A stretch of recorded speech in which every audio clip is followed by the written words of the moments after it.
va a presentar un trabajo del doctor Osvaldo Menéndez,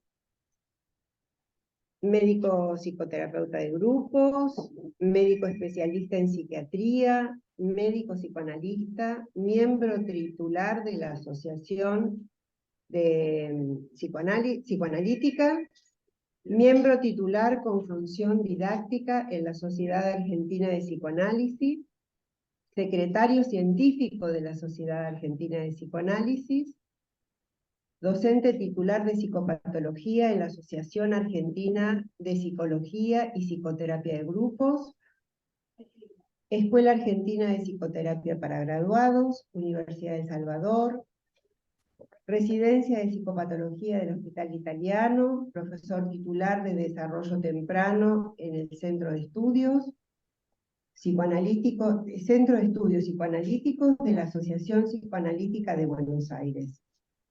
Profesor adjunto de la segunda cátedra de Psicología Fenomenológica y Existencial de la Facultad de Psicología de Buenos Aires, observador clínico de bebés con actividad en servicio de neonatología de la maternidad Ramón Sardá, unidad de terapia intensiva neonatal del Hospital Rivadavia, integrante del grupo de investigación Las relaciones tempranas desde las perspectivas fenomenológica y psicoanalítica. Va a comenzar Osvaldo, después la comentadora va a ser nuestra presidenta Maribel Cantelli, que la presento después cuando le toque hablar.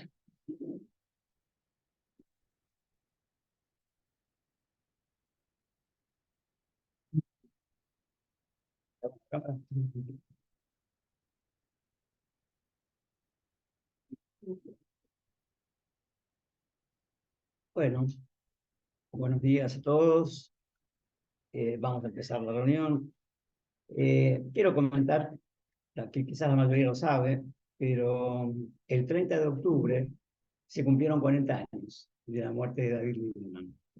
Así que en gran medida este trabajo es un homenaje a él y una manera de recordarlo. ¿No se escucha bien? Ahora. Más cerquita. Más cerquita. Bueno, el trabajo se llama, esto me recuerda a la historia, Aportes de David Lieberman al debate psicoanalítico de la segunda mitad del siglo XX. Y lo comencé con un epígrafe de Bion, que dice: la pasión no es una cuestión de intensidad, sino de integración de los tres impulsos: amar, odiar y conocer, cuando se enfrentan al impacto de los objetos y de nosotros mismos. Introducción. Freud, al denominar al método psicoanalítico como cura por la palabra, nos remite al método socrático, conocido como mayéutica. Sócrates intenta, a través del diálogo con sus discípulos, que estos tengan acceso al conocimiento presente en sus almas por sí mismos. Pero Freud proviene del campo de la medicina y su objetivo es ayudar a entender al paciente que sufre y no comprende, con la expectativa que el entendimiento alivie o cure ese padecimiento, al reconocer las posibles causas que lo generan. Si bien Freud marcó límites muy estrictos sobre el valor terapéutico del psicoanálisis y circunscribió la aplicación del método a los pacientes neuróticos, los discípulos pioneros que llegaron a Buenos Aires en la década de los 40, en su mayoría, concurrieron a diferentes hospitales públicos. Se instalaron en diferentes servicios, allí trabajaron y escribieron trabajos psicoanalíticos sobre temas acordes a la especialidad elegida. Entiendo que independientemente que los primeros analistas que llegaron al país conocían las teorías de Freud en profundidad, no vacilaron en utilizar el método para un caudal clínico y social de pacientes que acudían buscando calmar dolores físicos o anímicos. Uno de los pioneros del psicoanálisis en Argentina fue el doctor Enrique Pichón Rivière, miembro del grupo fundador de la Asociación Psicoanalítica Argentina, APA, y fue también uno de los creadores de los grupos operativos de trabajo con pacientes psicóticos internados en el Hospital Borda. Trabajó como psicoanalista, tanto con pacientes individuales como en grupo, en su consultorio y en el hospital. También fue el psicoanalista del doctor David Lieberman. David Lieberman. Nació en 1920 en Buenos Aires, en el seno de una familia de músicos. Sus primeras experiencias laborales fueron como pianista en la orquesta de jazz de su padre, Sam Lieberman. Quizás esas primeras vivencias en la banda fueron significativas en su futuro desempeño como psicoanalista. Es característico de la ejecución del jazz que todos los músicos tengan una base común, pero hay momentos, tanto de interpretaciones individuales como colectivas, e incluso improvisaciones que complementan la obra general.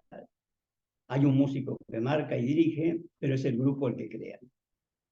Ya en los años 60, David Lieberman señalaba que el lenguaje psicoanalítico estaba muy relacionado con el de psiquiatría y muy distanciado del que usa el paciente. Como una manera de acercar la lengua psicoanalítica a la del paciente, Lieberman propuso modificar la nomenclatura psiquiátrica y llamar, por ejemplo, persona observadora no participante al paciente denominado por la psiquiatría como esquizoide, y persona dramática que provoca impacto estético al paciente designado como histérico. Por su parte, el paciente depresivo con compromiso somático lo denominó persona lírica con descompensación somática. Lieberman no estaba de acuerdo con el término psicosomático, ya que en su opinión el hombre es psicosomático, alma y cuerpo, por definición. En su argumentación, la ruptura entre el alma y el cuerpo sería la patología que rompe dicha unidad.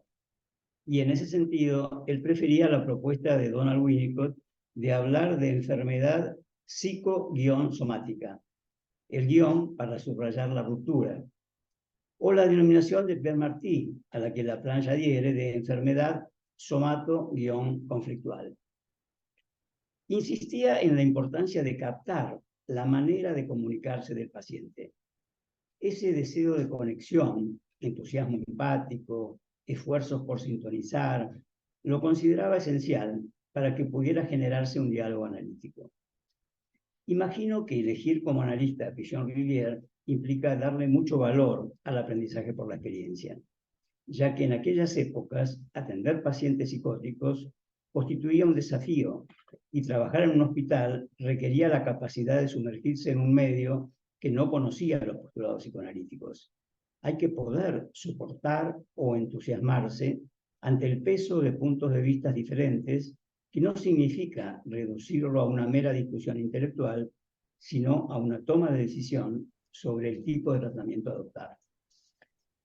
El hospital nos permite tanto la posibilidad de plantear posiciones opuestas a las tradicionales, como el desarrollo de la capacidad de reconocer errores, discutiendo y compartiendo experiencias. Punto 3. Teoría. Las fuentes teóricas de Lieberman son múltiples, ya que era una persona apasionada por el conocimiento. Dedicaba mucho de su tiempo a estudiar e incorporar nuevas herramientas a su trabajo clínico. En primer lugar, son evidentes los aportes de la teoría kleiniana, que privilegia el vértice de relaciones vinculares como eje que organiza y cualifica paralela y simultáneamente. Por ejemplo, la concepción inconsciente del propio cuerpo en interacción con el cuerpo del objeto. Dice, tanto la representación corporal como la espacialidad temporal constituyen representaciones mentales abstractas, emergentes de un proceso de simbolización exitoso, que permite la construcción simultánea de la relación simbólica con la realidad y la construcción del objeto interno como símbolos para el yo. Su urbanización y sucesiva integración estaría indisolublemente unida a las vicisitudes y alternativas de las relaciones de objeto. Los aportes de la teoría de la comunicación, en particular los de Gregory Bateson y Roesch, son significativos para comprender que Lieberman no solo se nutrió de teorías del campo psicoanalítico, sumó también a su las contribuciones desde la lingüística de Noam Chomsky y su revolucionaria gramática generativa, que hoy se llama biolingüística. Por supuesto, esto también formó parte de su campo de investigación. Lieberman consideraba que ciertos aportes interdisciplinarios vinculados a la comunicación, la lingüística y la semiótica enriquecían el campo clínico y no dudó en integrarlos. Por ejemplo, Thomas de Bateson, esto es 1962. Para usar el objeto, hace falta primero relacionarse. Es necesario chequear si el receptor captó el mensaje y para ello tenemos que observar las distorsiones que pueden derivar tanto del emisor como del receptor o como de los ruidos presentes en el canal que los comunica. Esto lo llevó a investigar todas estas vicisitudes en la escucha de la sesión grabada. El analista trabaja con el paciente en su consultorio y luego estudiando las sesiones, custodiando y acompañando el proceso. Al estudiar el diálogo y sus emergentes, es posible diagnosticar tanto transformaciones como estancamientos de las vicisitudes discursivas. Pero su objeto de estudio no es el lenguaje, sino el habla. ¿Qué palabras elige? ¿Cómo arma las frases? ¿Cómo las pronuncia? La particular musicalidad, los tonos, los acentos, las manifestaciones corporales y su repercusión en los registros emocionales internos del analista. Dice Lieberman, si el analista no está comprometido con otros intereses, entiendo que se refiere a las teorías o a problemas personales, puede sumergirse en la experiencia, dedicarse a sentir y reconocer las perturbaciones en el fluir del campo situacional, aceptando las dificultades del paciente y ensayando y explorando con él. Hace mucho hincapié en la importancia de los primeros encuentros, del relacionarse dos personas, señalando que podemos actuar iatrogénicamente si tomamos a la persona por alguien que no es. Yo creo que un aporte interesante también de Lieberman fue que habló de iatrogenia, pero no solamente referida al paciente, sino al terapeuta, no sé, a la idea de que determinado tipo de pacientes, él decía, nos pueden romper el instrumento de trabajo. Como que él tomaba al método, yo diría como el piano, como un instrumento que había que cuidar, digamos, si uno quería realmente que funcionara bien. Es posible pensarlo de esta forma. Si el analista se equivoca, se produce una pseudocomunicación.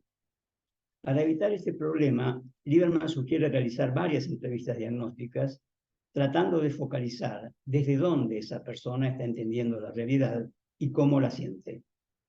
Lo entusiasma de la teoría de Chomsky la idea de una gramática generativa y la capacidad innata de lengua, ya que si venimos programados biológicamente, entonces el contacto con el lenguaje solo nos sirve para activar una capacidad que ya tenemos.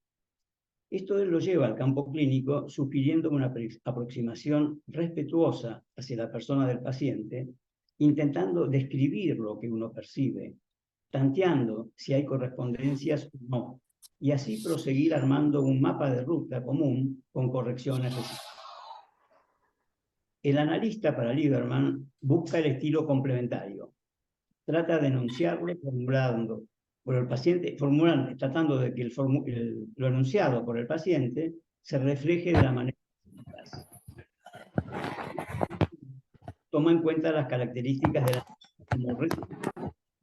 Considera que el receptor, el analista, puede tener mayor o menor capacidad de escucha, vista, olfato, tacto, oído musical, que le permitan iluminar aspectos opacos del paciente. Confía en que esas opacidades pueden llegar a ser iluminadas si logramos la presentación adecuada. Entiendo que este comentario de Lieberman está homologando la actividad del analista con la madre suficientemente buena de Winnicott y a la preocupación maternal primaria como un estado mental de concentración que, como en Holding, no se adquiere a través del intelecto, sino a través de la experiencia de haberlo vivido. Supongo que una vez que Lieberman se fue, que yo me haya conectado con la observación de bebés, tiene mucho que ver, porque evidentemente sí había mucho en Lieberman de esa mamá que entiende al bebé muy rápidamente y que aparece como algo mágico. Lo difícil. Cabe agregar que David proviene de una familia de músicos y que este oído musical quizás lo llevó a vivir un estado de concentración en la experiencia analítica semejante a la de un pianista interpretando una partitura. La musicalidad estaban siempre presentes en su particular escucha. ¿Corremos? Bruno, por favor, Bruno Line, Sí, por favor, se ¿qué mutea. pasa? Hay ruidos. Ah, está bien, discúlpame. ¿Listo? Bueno, repito. ¿No se escucha? ¿Ahora sí? Bueno, punto 4. Un aporte significativo. El paciente sobreadaptado que somatiza. Acá tomé una cita de Shakespeare que dice: dadle palabras a la pena, porque el dolor que no habla gime en el corazón hasta que lo rompe. En el marco de las reuniones científicas de SAP que hoy nos convocan, resulta relevante asociar justamente con Lieberman la idea del paciente sobreadaptado que somatiza. Este término fue utilizado por Lieberman para señalar al paciente que privilegia en exceso el ajuste a la realidad exterior, el rendimiento, el cumplimiento de exigencias, y señala causalidades múltiples, pero en particular cosmovisiones familiares y culturales. Dice Lieberman: los síntomas denuncian un sistema de vida basado en una ideología que, bajo su aparente ajuste a la realidad exterior y a su dar prioridad al proceso secundario, oculta una carencia de sentido común.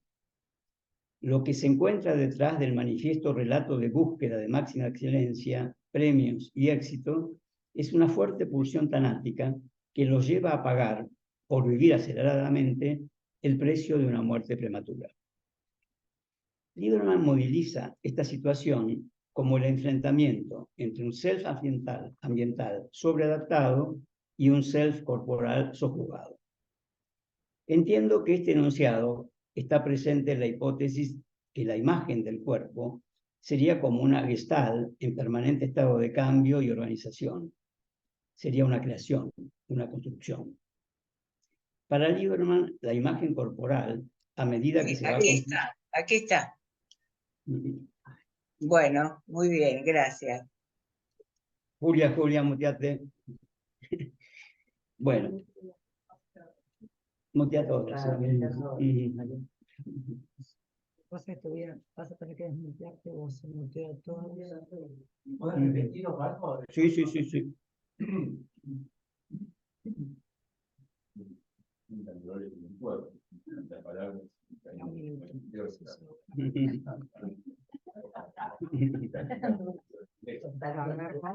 Mira, Julia, no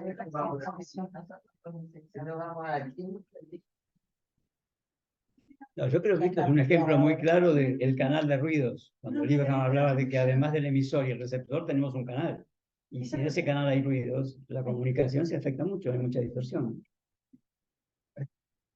¿Sí? ¿Ahora se puede? Sí. ¿Seguimos? Bueno, para Lieberman, la imagen corporal, a medida que se va construyendo, crea y organiza la espacialidad. Tiempo y espacio son dos variables que se regulan mutuamente. La temporalidad se desarrolla a partir de la espacialidad en relación con ritmos, tanto biológicos como aquellos derivados de la relación objetal. La atemporalidad del inconsciente se transforma en temporalidad en función de las sucesivas transformaciones que realiza el aparato simbolizante. Si todo va bien, se logra que el self tenga representaciones del cuerpo, de la mente y del mundo, con diferentes objetos y en diferentes espacios. Él considera el fracaso simbólico como subyacente a toda la patología psicosomática. Dice: el paciente sufre de una distorsión semántica que lo lleva a confundir asumir responsabilidades con ser querido y aceptado por los demás. Entiende los mensajes que le llegan de otras personas como órdenes o expectativas que hay que satisfacer. Enfermedad psicosomática y sobreadaptación podrían ser pensadas como dos aspectos de una misma patología. El sometimiento a las exigencias sin cuestionamiento, unido a que los pacientes estimulan a que los demás descarguen responsabilidades sobre ellos, constituiría el primer vector que genera la patología. El segundo vector, la enfermedad en el cuerpo, sería la protesta somática, señal de alarma que emite el cuerpo del paciente que denuncia la postergación a la que se ve sometido el ser corporal y emocional. Él lo consideraba, porque él intentaba permanentemente hacer coloquial o llevar a un terreno más fácil de entendimiento, Él decía que estaban enfermos de cordura por su hipereficiencia y capacidad de trabajo sin medida, y porque se ubican a los ojos de los demás como paradigmas de equilibrio y de eficiencia. Pero desde nuestra perspectiva psicoanalítica sería la expresión de una absoluta desconexión con sus necesidades y limitaciones.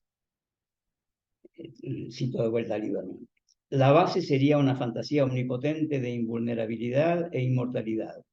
No cabe la concepción de la vida como un proceso con etapas y un final ineludible. Su sensación de orgullo por su eficiencia sería fruto de un ideal de yo patológico, donde entra en juego la familia y los valores culturales del lugar y de la época.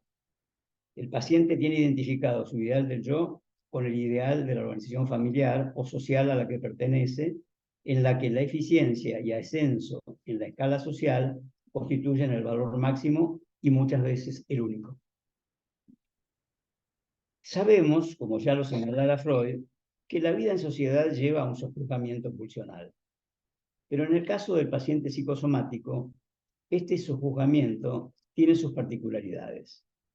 Implica un corte del vínculo con la interioridad corporal y emocional que impide su registro y representación. Supone no solo control del cuerpo, sino su desconocimiento. Lieberman lleva esta problemática a imaginar el desarrollo temprano de este bebé y postula una dificultad materna para desarrollar funciones receptivas y empáticas hacia las primarias sensaciones del bebé. Como consecuencia, estos bebés polarizarían su atención en el estado emocional mental del objeto primario y desde una fantasía de reparación maníaca incondicional cercenarían la percepción de los estados que provienen de su interior corporal. Este fracaso de la simbiosis evolutiva los llevaría hacia una huida de la interioridad por intolerancia a las ansiedades catastróficas, carentes del encuentro con un continente suficiente bueno. Bueno, acá un poco termino la presentación formal, digamos, o teórica de Lieberman, y voy ahora a un punto que llamé el contacto presencial con el maestro, porque me parece que esto es lo que podría más enriquecer la discusión, ¿no? Los que tuvimos la posibilidad de tener un contacto con él, qué pasaba en esas supervisiones. Y elegí como epígrafe algo que usa Mariana Enríquez, yo no la conocía, es una escritora argentina que tiene cuentos de terror, pero usa este epígrafe que me pareció ideal. Dice, había alguien en otro lado cantando lo que yo estaba viviendo, y eso es mágico. La palabra entusiasmo viene del griego y significa el soplo interior de Dios. La persona entusiasta es la que cree en su capacidad de transformar las cosas, cree en sí mismo y en los demás. El doctor Lieberman respondía a esta definición de persona entusiasta y creativa. Fue un libre pensador de una sensibilidad exquisita y una gran capacidad de asociación rápida. Un psicoanalista capaz de transmitir una enorme cantidad de información en pocas palabras. No era fácil conseguir supervisar con él. A mí me llevó 2 años de espera. No era una persona de fácil acceso. Quizás porque coherente con sus teorías sobre la importancia de poder establecer una relación de confianza, para poder relacionarse, elegía a las personas con las cuales él consideraba se podía llegar a desarrollar un vínculo benéfico para ambos, benéfico en sentido complementario, ¿no? Él no mencionaba el concepto de inconsciente escindido, esto lo digo pensando en Rubén, por supuesto, pero sí insistía en tener presente lo que está, pero no se ve, y no porque esté reprimido. Consideraba la comunicación como una herramienta que puede generar confianza en las relaciones. Sostenía que la confianza se establece de inconsciente a inconsciente y se experimenta como una experiencia de armonía. Acá supongo que la palabra también tiene que ver con lo que viene de la música.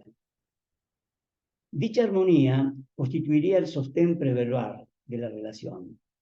Aclaraba que confianza no era sinónimo de transferencia y que se instalara la primera era requisito necesario para el desarrollo de la segunda.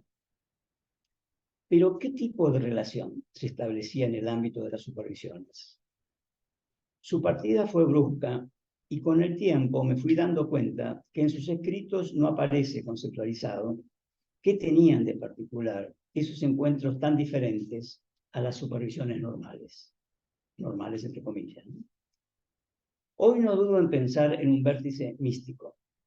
Me refiero al encuentro con una persona con una fuerza emocional latente, capaz de iluminar en la oscuridad desde múltiples modelos de búsqueda. También de disfrutar con él de la felicidad que resulta de participar en una experiencia de desarrollo compartida. Desde mi lugar personal, simplemente pretendía que me ayudara a entender a mi paciente. Él me corregía su relación con su paciente. A continuación asociaba, en un clima semi-onírico, al estilo de los artistas que nos abren puertas a campos inexplorados. Por ejemplo, jugaba con la presentación de historias. Estas podían referirse tanto a experiencias con sus pacientes, familiares, o de la época en que tocaba el piano en la orquesta de su padre. Decía, por ejemplo, ¿qué lugar mejor para conocer a la gente que un casamiento judío? ¿No? Digamos, y además que la gente cree que yo no escucho, estoy tocando el piano. Un ejemplo, otro. Por ejemplo, asociaba a mi paciente con su tía Flora. Yo estaba leyendo el material y me decía, me viene a la cabeza mi tía Flora, me contaba la historia de la tía Flora. Y bueno, yo después volvía con mi paciente y la tía Flora formaba parte de la historia. Hoy pienso que la base estaba en una combinación de intuición, desafío y confianza en aprender de la experiencia y devenir otro. Con él aprendí a valorizar la intuición y con su modelo pude desarrollarla. También entendí que nuestra capacidad de interacción con los demás y nuestra sociabilidad dependen de la capacidad de comprensión de las acciones y emociones ajenas. Los neurocientificistas podrían decir hoy que David estaba dotado de un gran número de neuronas espejo. Pero bueno, en aquellos tiempos la computación era algo novedoso, pero para nada incorporado a la vida cotidiana, como lo es hoy, que hablamos con naturalidad de mensajes encriptados o paquetes de información. Sin embargo, hace 40 años, Lieberman me ofrecía la posibilidad de participar de una experiencia de investigación clínica sobre los aspectos creativos del lenguaje. Además, me informaba sobre los debates científicos de la época, conductismo versus psicoanálisis, Chomsky versus Skinner, quizás hoy representados por psicología cognitiva versus psicoanálisis. El ensayista escocés David Hume, ya en el siglo XVIII, nos advertía que la razón es esclava de las pasiones. Coincido con Hume que son los sentimientos los que nos mueven a actuar, y la capacidad para sentir las emociones están ligadas a la construcción de un espacio interior que las aloje, sumado a la percepción del otro en su interioridad, es decir, su profundidad. En el desarrollo del maestro, primero fue la música y luego el psicoanálisis. La música se mueve en el plano de lo sensible.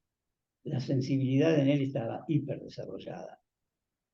¿Podríamos homologar hoy su oído musical, su particular escucha, a lo que hoy vemos como la habilidad de los hackers para descubrir códigos que dan acceso a la intimidad de las personas?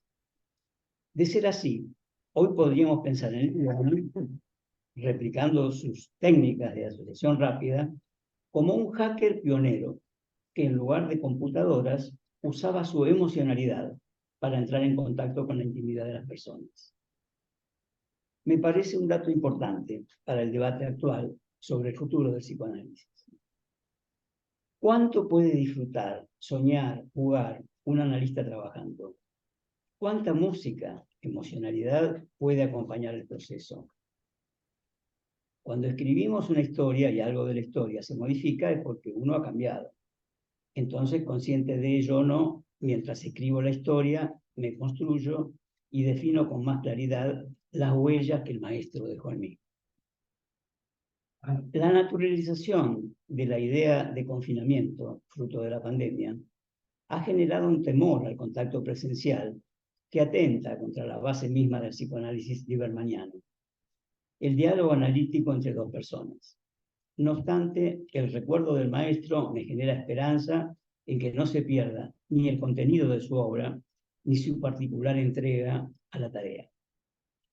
Bueno, para finalizar me voy a despedir con 2 citas y una invitación a que ustedes ejerciten la asociación rápida. La primera cita es del antropólogo, lingüista y cibernético Gregory Bateson, de 1962. Él comentaba esta anécdota, que era percibida por el público de entonces como un cuento de ciencia ficción. Él decía, un hombre quería saber algo sobre el espíritu humano, averiguándolo a través de su computadora. Entonces le preguntó, ¿calculas que alguna vez pensarás como un ser humano? La máquina se puso a trabajar, el globito azul giró y giró, hasta que apareció impresa la respuesta. La respuesta fue, esto me recuerda a mi historia. Y la segunda cita es de Thomas Stern Eliot, conocido como T.S. Eliot, poeta, dramaturgo y crítico literario británico-estadounidense, que ya en 1954 mencionaba, ¿dónde está la sabiduría que perdimos con el conocimiento? ¿Dónde está el conocimiento que perdimos con la información? Muchas gracias. Gracias, Osvaldo. Bueno, ahora vamos a escuchar el comentario de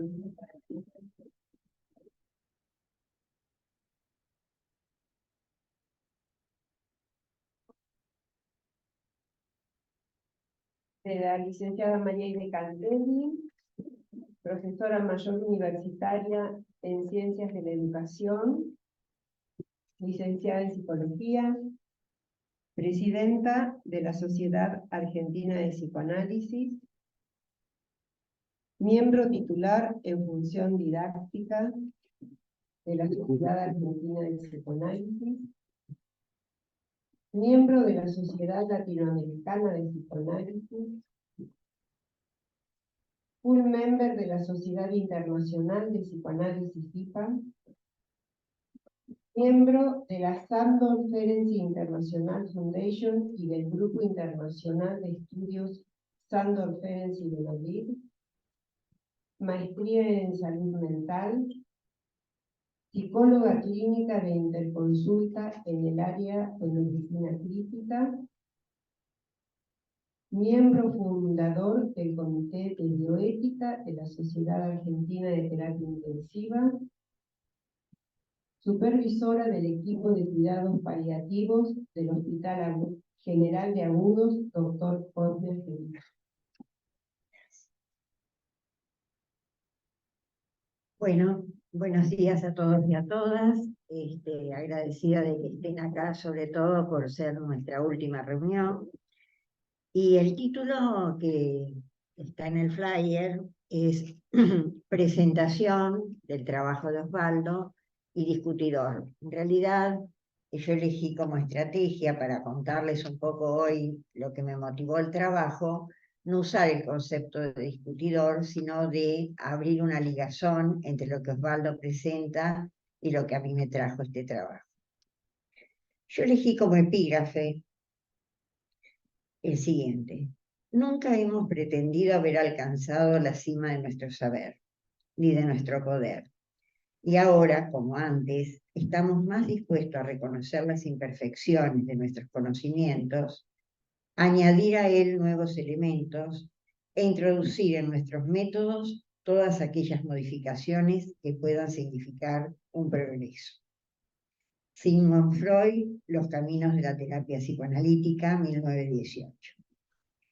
Quiero comenzar agradeciendo a la Comisión Científica y Osvaldo esta invitación a comentar su valioso trabajo en el cierre de las actividades científicas anuales. Me he sentido convocada a pensar y reunir ideas sobre David Lieberman, una figura indiscutible para todos los que elegimos en la Argentina, formarnos como psicólogos, como analistas y sobre todo formarnos en SAP. Revisaré aspectos de la historia que es mencionado por el autor, actualizando la vigencia de este legado, principal objetivo del trabajo, y poder compartir esta propuesta con aquellos colegas que aún no están familiarizados con sus ideas.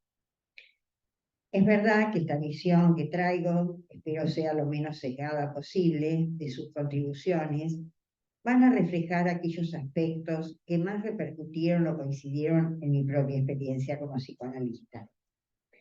Osvaldo comienza nominando su trabajo como "Esto me recuerda una historia", y ese título central va a devenir en el subtitulado de David Lieberman, Contribuciones al psicoanálisis de la mitad del siglo XX.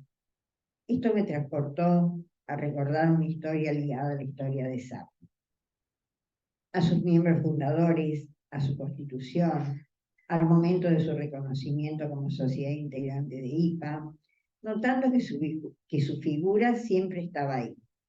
La SAP me la imaginaba ese edificio donde los cimientos puestos por Vicente, Antonio, Bruno, Eduardo, Rafael, remitían permanentemente al orgullo de haber sido pacientes, supervisados o discípulos de David. Luego siguió una línea de continuidad.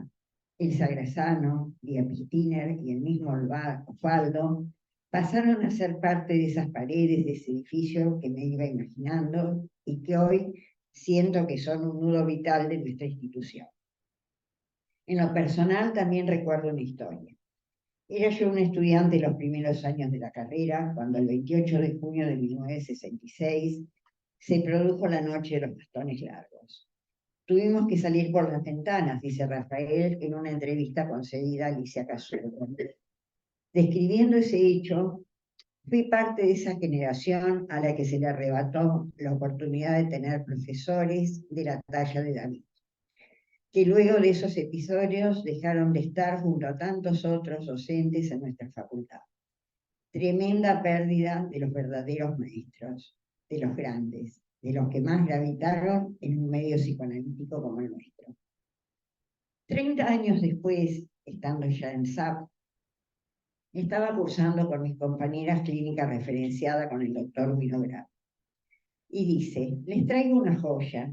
He recuperado las clases grabadas de Lieberman por Orbe, junto a las de Rafael y a las de Carlos Slutsky.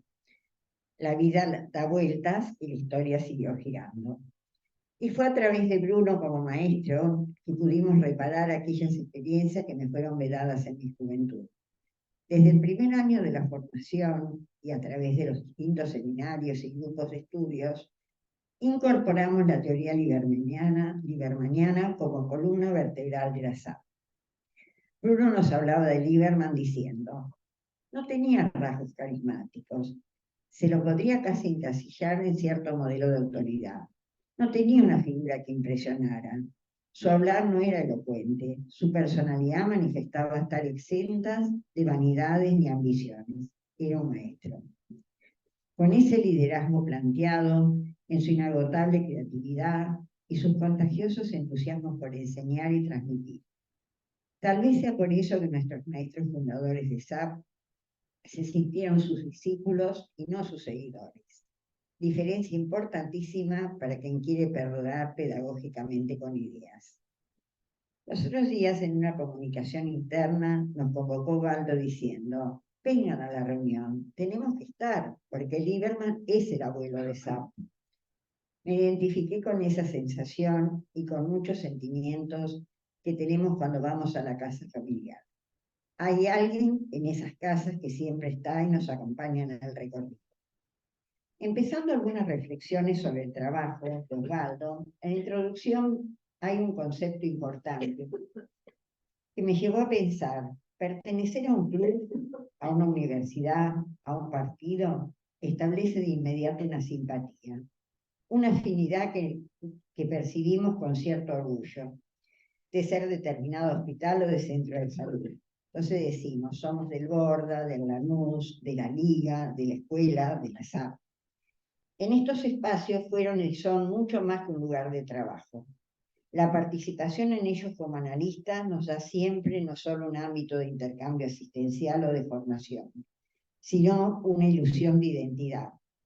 Como Freud lo describe en su noción de identificación, cierta relación vertical con una idea, con una causa, con un liderazgo, y se establece así entre los miembros donde hay una efectiva reciprocidad.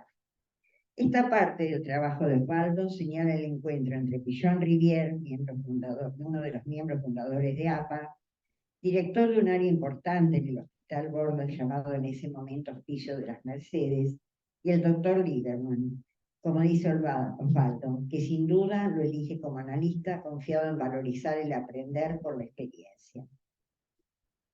A partir de esta adhesión, Lieberman se ubica naturalmente en el contexto disciplinario del psicoanálisis rioplatense, junto a Willy y Made Baranger, Jorge Mo y José Bleje, con quienes compartía temáticas comunes, aunque cada uno tenía matices y desarrollos propios y diferentes. Los unía tal vez la conceptualización y la reformulación metodológica de las experiencias clínicas en psicoanálisis. Llegando al punto 2 del trabajo, encuentro una aceleración importantísima que es clave y central en Lieberman. El lenguaje psicoanalítico está muy relacionado con la psiquiatría, pero muy distanciado del uso del paciente. Sabemos, y lo hemos mencionado recién, que David consagró su vida a la música y luego al psicoanálisis. Integró ambas, aplicó las teorías de la comunicación al estudio de la sesión psicoanalítica, pudiendo detectar en las voces de los pacientes melodías, armonías, disonancias y lo que hubiera en ellas. Quiero agregar, compartir expresiones de nuestros maestros refiriéndose a Lieberman. En distintas oportunidades, documentados en nuestras revistas, Vicente y Adela, por ejemplo, señalaron la poca presencia del pensamiento de Lieberman en la actualidad y la necesidad de que las generaciones jóvenes dieran continuidad y vigencia a su pensamiento. Voy a ampliar más adelante en mi trabajo este criterio. Eduardo Izájarov destacó que lo que para él es el aporte más valioso de su obra fue la interpretación adecuada a las características propias de cada paciente. Antonio Barrutio reconocía en Lieberman una capacidad de expresar, teorizar y explicar la instrumentación clínica sin precedentes. Rafael Paz lo denomina como un operacionista ilustrado, alguien que absorbía de las fuentes más diversas, poniéndolos a jugar en el campo y pensando y repensando el psicoanálisis con naturalidad. El punto 3 del trabajo de Osvaldo, fuentes teóricas que influían en la formación de Lieberman, fundamentalmente consideré el de Chomsky como lingüista, la escuela de Palo Alto. Sin embargo, me gustaría destacar que la articulación entre estos autores y la visión del psicoanálisis clásico o tradicional no llegaban a interesarlo plenamente a David. No podía concebir una teoría del aparato psíquico aislado. Eso no lo conformaba. Es así que logró plantear su noción no de paciente, sino de persona. Persona en situación de comunicación, persona en situación de comunicación social. Su producción se centraba en ver qué pasaba dentro de una sesión de análisis, entre paciente y analista, o sea, entre dos personas con una interacción propia.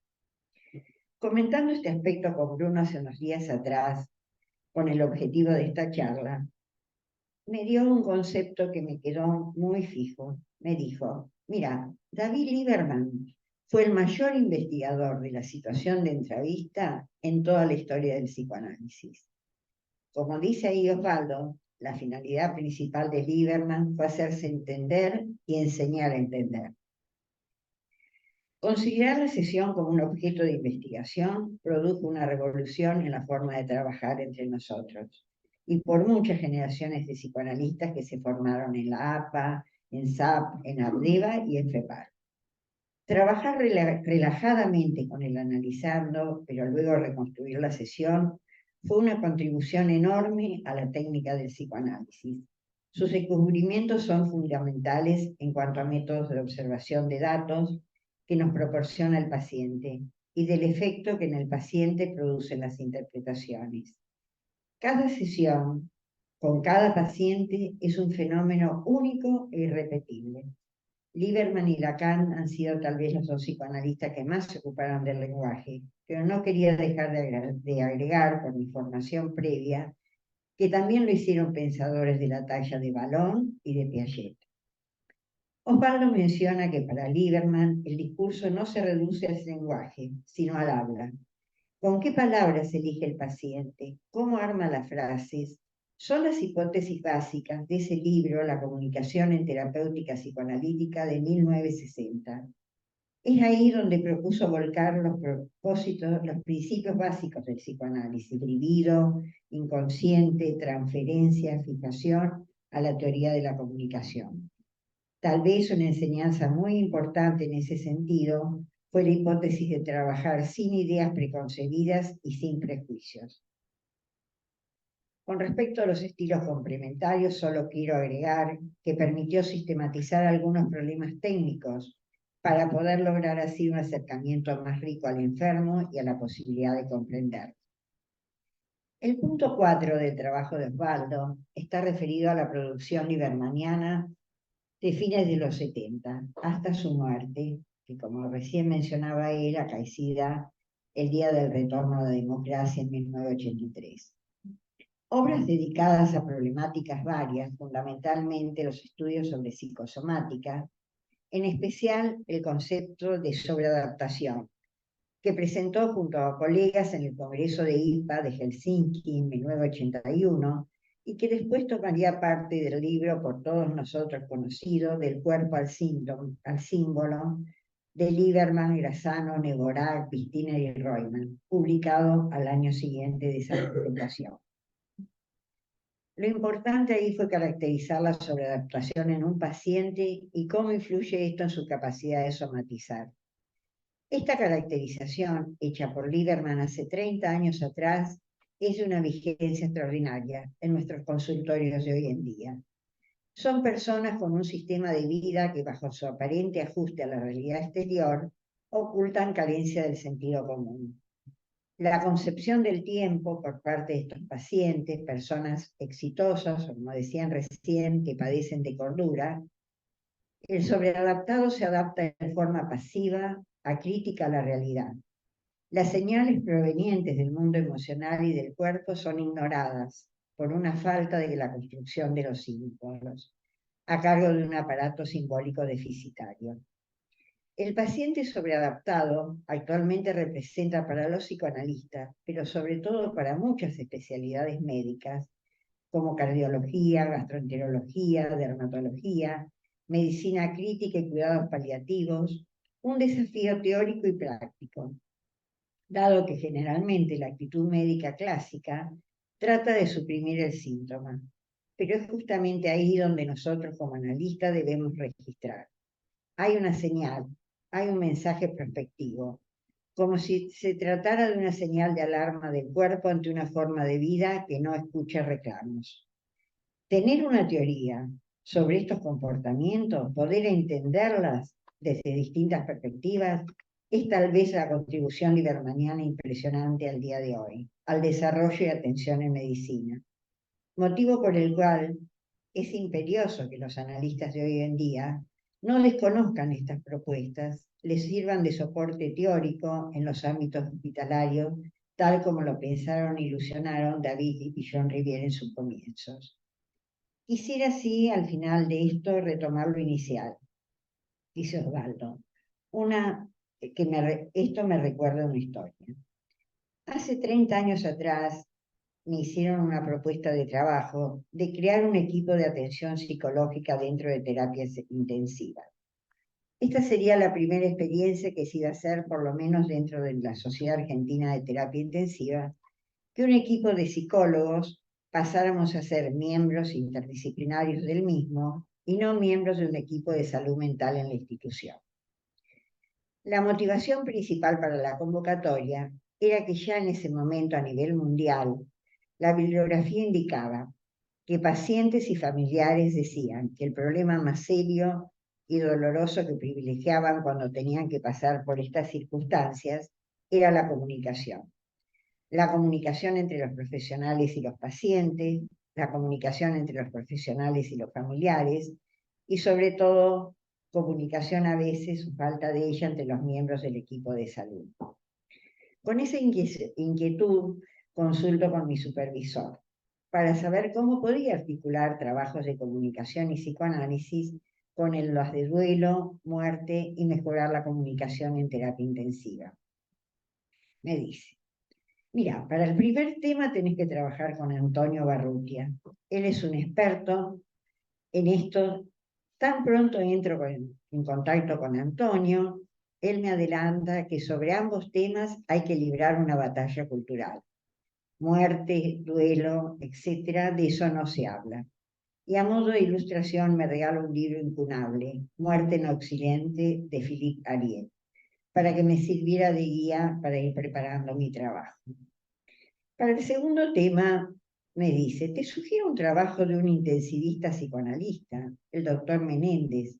Está en una unidad de materno-infantil de terapia intensiva en la Sardá.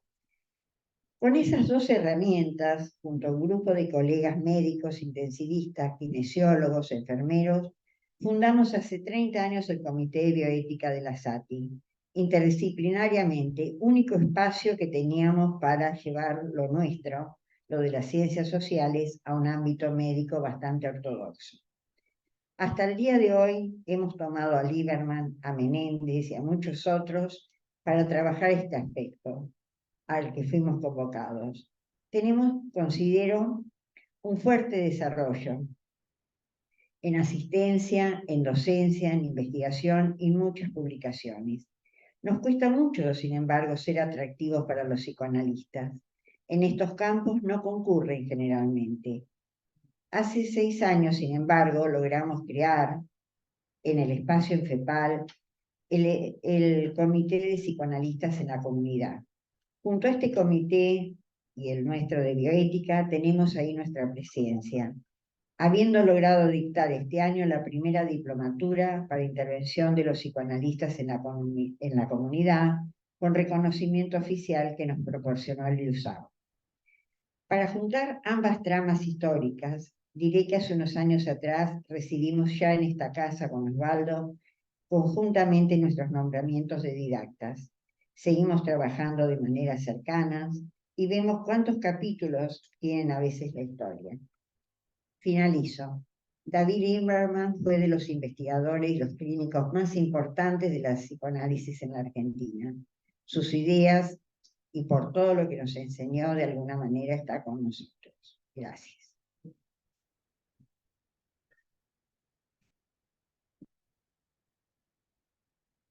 Gracias, Miguel.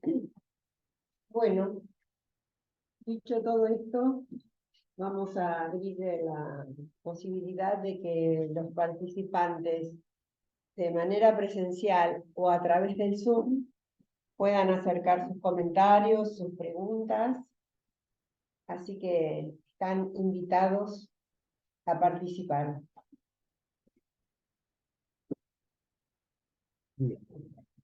Lía.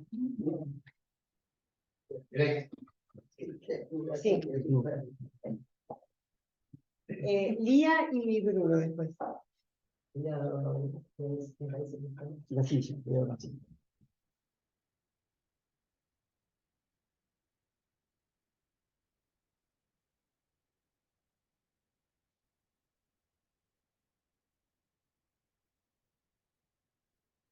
Bueno, en primer lugar, muchísimas gracias por este trabajo, porque nos acerca al pensamiento de Lieberman y me parece que en los últimos tiempos, bastantes tiempos, se habla poco de Lieberman, por lo menos a través de lo que yo tengo conocimiento. Vos empezás con una cita de Dios sobre los vínculos, y lo que a David le importaba muchísimo y donde él ponía la atención era la comunicación entre paciente y analista.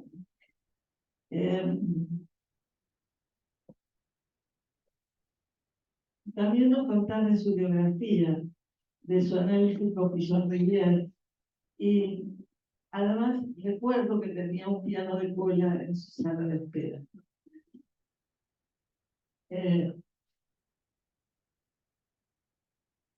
Le importaba el psicoanálisis clínico, sobre todo el psicoanálisis clínico. El estilo de comunicación entre paciente y analista, y eso es lo que nos enseñó a escuchar. La idea de los estilos complementarios en la técnica psicoanalítica me parece que es una idea muy importante para llegar al paciente y promover la salud y el cambio. El cuerpo de la enfermedad psicosomática fue un descubrimiento para nosotros en el grupo de estudios. Fue muy distinto al cuerpo de la histeria. Es decir, no había simbolización. Esto a mí me estimuló mucho y me dediqué mucho a investigar todo el tema de los procesos de simbolización. Él decía que parecían de cordura y que había un desarrollo excesivo del principio de realidad en desmedro del contacto emocional. Además nos amplió la observación psicoanalítica a los ritmos, a la tonalidad, a la musicalidad. También, y fue muy importante, la idea de los símbolos fachada, la idea de que pueda haber una pseudocomunicación y que hay una actividad simbólica, pero que son símbolos fachada. La idea de la sobreadaptación también fue muy importante. Y también la idea de poder clasificar al paciente en el tipo de distorsiones en la comunicación. Así que bueno, te agradezco mucho que la posibilidad de que podamos comentar entre todos y pensar de nuevo el nombre del libro. Bruno.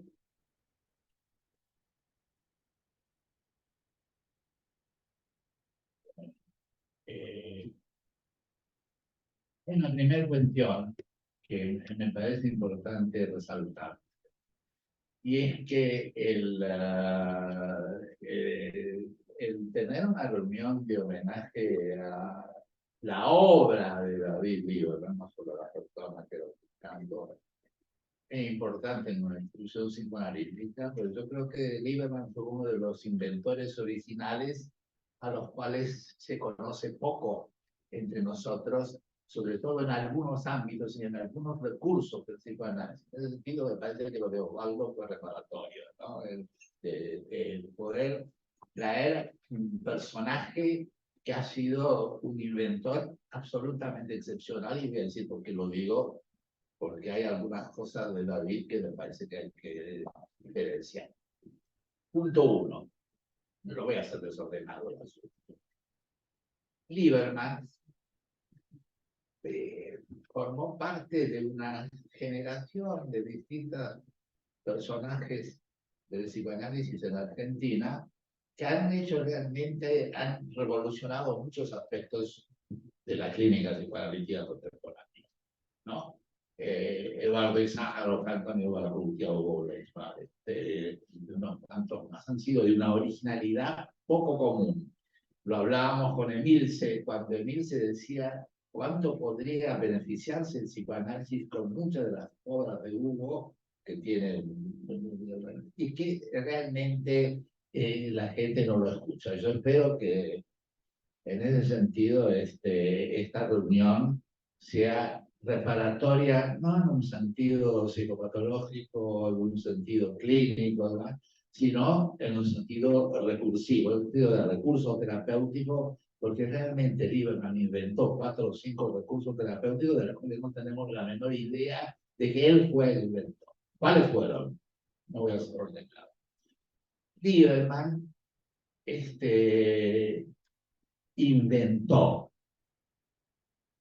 la característica de la psicoanálisis clínico, que me parece que a veces tiene como un poco eco. Es decir, la clínica psicoanalítica es una clínica bipersonal. Lo señaló David muchas veces. En cambio, la teoría psicoanalítica puede ser mono o bipersonal, es decir, que puede ser un aparato psíquico y sus vicisitudes, etc. pero la clínica es absolutamente bipersonal porque nadie de nosotros, aunque sea pro silencio o pro misterio y demás, va a decir que la situación clínica psicoanalítica es la de un solo sujeto. Siempre son dos, aunque uno hable una vez cada tanto. No sé si ustedes recuerdan el caso clínico donde en Berlín un analista francés decía que la paciente esa tuvo más interpretaciones en una sesión que él en a lo largo de todos los años. Sí, no importa, pero diálogo hubo siempre. Es decir, que la situación clínica es eminentemente dialogable. Yo creo que eso es algo axiomático, ¿no? Punto uno. Punto dos, Lieberman se planteó que en psicoanálisis el diagnóstico es absolutamente relevante, aunque no tenga las características del diagnóstico clínico psicológico. Es un diagnóstico de problemáticas, no es un diagnóstico de rótulos. Pero como diagnóstico de problemáticas, es un diagnóstico que tiene que haber procesal, un proceso de por lo menos 2 sesiones. Eso ha hecho que todas las personas que han trabajado con David no han hecho nunca menos de 2 entrevistas. Para las 7, para las 5, para las 9, para las 6 como Bruno. ¿Pero por qué? ¿Por un capricho de verlo varias veces o de cobrar honorarios varias veces? No, porque se entiende que a lo largo de las vicisitudes, a lo largo del enganche, se descubren aspectos de la clínica causal de la persona. No es poca cosa, ¿no? Es decir, que Lieberman le ha dado, y esto lo hemos publicado en el mundo de la revista de APA, le ha dado al diagnóstico una característica de recurso pronóstico, de recurso evaluativo y de recurso de lectura de indicación, que no es poca cosa, ¿no? Es decir, que Lieberman fue el que descubrió que la clínica psicoanalítica es una clínica interaccional, y fue una época donde aparecieron nuevas producciones en la clínica universal en distintos ámbitos. Sí, apareció el relacionalismo de Nielsen, aparecieron los relacionalistas de las universidades americanas, apareció Palo Alto. Y sobre Palo Alto voy a decir un par de cosas, porque me parece que ahí es importante, creo que es importante haber traído este tema, que es diferenciar lo que ha sido la confusión durante años entre lo que era el modelo Palo Alto y lo que era el modelo de Lieberman, que eran modelos absolutamente diferentes a lo que decía, ni mejor, ni peor, ni más amigo, ni menos amigo. Quiere decir, ¿por qué diferente? Porque el grupo Palo Alto, que es un grupo más que respetable, que está integrado por Payson, por Wesh, por este hombre tan ingenioso como Václavic, de la manera de amargarse la vida, etcétera, por Taylor, por mucha gente, por nuestro amigo Carly Klumpy. El grupo de Palo Alto le hacía un cuestionamiento epistemológico. Decía que el psicoanálisis está demasiado teorizado, que habría que agarrar la caja negra y quedarse solamente con lo que entra y con lo que sale. Bueno, ustedes saben que Lieberman no tiene nada que ver con esto. Para Lieberman, lo que agrega el modelo comunicacional es un referente dramático empírico que permite conectar con las teorías sobre el inconsciente, sobre la motivación, sobre las historias infantiles, y que puedan armar un sistema explicativo causal que complete lo que es el psicoanálisis habitual. En ese sentido, lo de Lieberman es un modelo epistemológicamente sano. Palo Alto es un modelo epistemológicamente bien conductista. Después, Lieberman No, esto es algo que es bueno que se sepa en esta institución. Armó un sistema de apuntes, de los cuales quedan algunos ejemplares, que lo escribieron entre él, Rafael y Carli, y donde hay diseñadas las distintas modelos psicopatológicos del psicoanálisis, en una forma que creo que sería absolutamente actual. Los famosos apuntes de Orbe, que algunos todavía no entienden. Además, Lieberman era un enloquecido por el cine. Hay varias películas, sobre todo 12 hombres en pugna, Old Jazz. Old Jazz, donde él muestra una dramatización de lo que es un personaje subrelatado. No me voy a poner una palabra así porque debe ser correlator. Pero el Old Jazz está muy bien planteado. Vivi tiene estudiado el asunto, está muy bien planteado lo que es la modalidad autodestructiva de la sobreadaptación, no solamente como lo. Pero además, Lieberman escribió 3 tomos donde trataba de conectar artículos semiótica, de lingüística, de psicoanálisis, que no quiere decir que uno agarre la lingüística y la introduzca dentro del psicoanálisis como una especie de agente y demás. La lingüística le ofrece recursos, lo dice Hugo en uno de sus textos. No reemplaza el psicoanálisis, pero evidentemente son recursos importantísimos porque una de las cosas que le pasan a estos 2 seres que se llaman psicoanalista y analizando es conversar. No hay ninguna duda de conversar. Podrán decir pavadas, o podrán decir cosas inteligentes, o podrán recordar historias, o podrán recordar situaciones traumáticas. Necesitamos que saquen el micrófono para que puedan escuchar y no lo escuchen allí. Estás por el punto 3, faltando 2 más. No, está en el 5, está en el 5. Gracias. Está en el punto 5. Ya está en el 5. En el Sí, le gustaba el cine. 5 es el 5. El cine, anda bien. Le gustaba el cine y le gustaba muchísimo la clínica cotidiana. Era enamorado de la clínica, y esto es muy importante porque para el psicoanálisis jerarquizar la clínica como ámbito de diálogo del cual se pueden sacar inferencias fue muy importante. Y en ese sentido, la lingüística permitía recursos, la semiótica permitía recursos, la teoría de la comunicación permitía recursos, pero no eran reemplazar la teoría del inconsciente.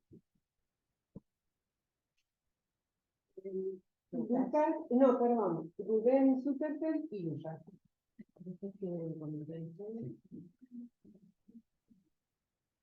Hola, está bien el micrófono así, ¿no? Sí.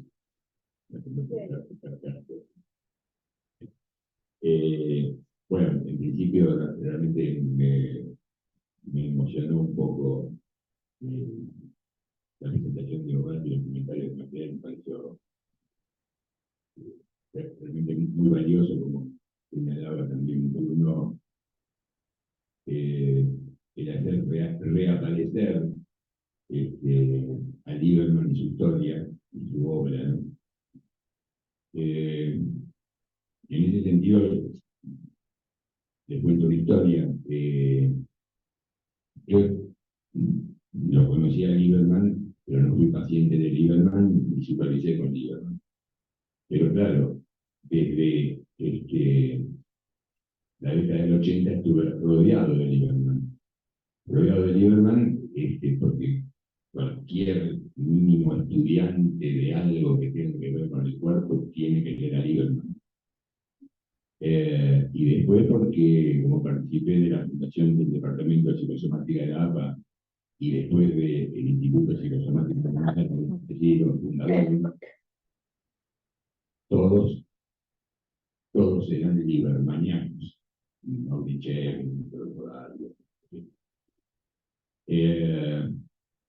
eso antes de la SAP.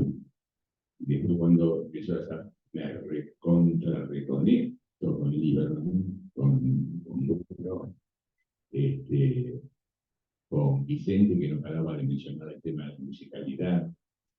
con Rafael, bueno, en su momento está casando, bueno, en los últimos tiempos, bueno, con Lía, quiero decir que, además, otra cosa, la palabra, el término sobre adaptación, hace que yo lo esté citando a Lieberman casi permanentemente. Cada vez que la menciono, Lieberman está en 1981. Es decir, no hay manera de... Y acá viene un punto importante de la trascendencia de Lieberman, tal vez no mencionado justamente, en su correspondencia, en la correspondencia que hay entre el concepto de sobreadaptación y otros conceptos que desarrollaron sobreadaptación y la idealización de la cultura, también la empatía, toda la línea que mencionaba Bola, que Maduro, y toda la línea de la escuela psicosomática en París. Y lamentablemente, hasta donde yo conozco, no lo han citado a Lieberman, por lo menos no lo han hecho como corresponde. Permanentemente en muchos de nuestros trabajos, esas relaciones están permanentemente luchando. Y hay un detalle simplemente que quería mencionar de lo que textualmente trajo Osvaldo, dicho por Lieberman, cuando mencionaste Lieberman diciendo que esos pacientes adaptados con carencia de sentido común. Nosotros los científicos estamos investigando el concepto de sentido común. Y hay una cantidad de cuestiones importantísimas porque tiene sus pros y sus contras. Del mismo modo que el libro no habla de su carencia de sentido común, yo me puedo poner en el otro lado de la escena y decir que tiene exceso de sentido común.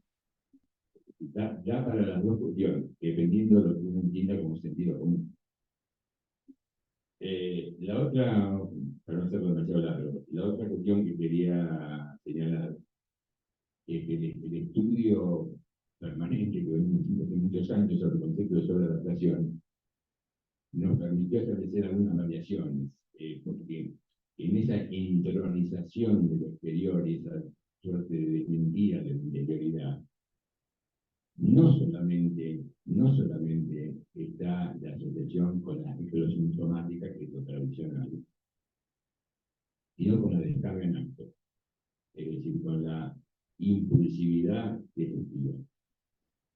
Eso nos permitió intentar hacer una especie de pararnos en los hombros de Lieberman y ver un poquito más respecto al concepto desarrollado por él, colaboradores, y estudiar el mito de Aquiles. ¿Por qué el mito de Aquiles?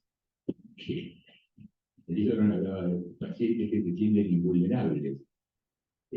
Bueno, en la mitología, el único supuestamente invulnerable era Aquiles.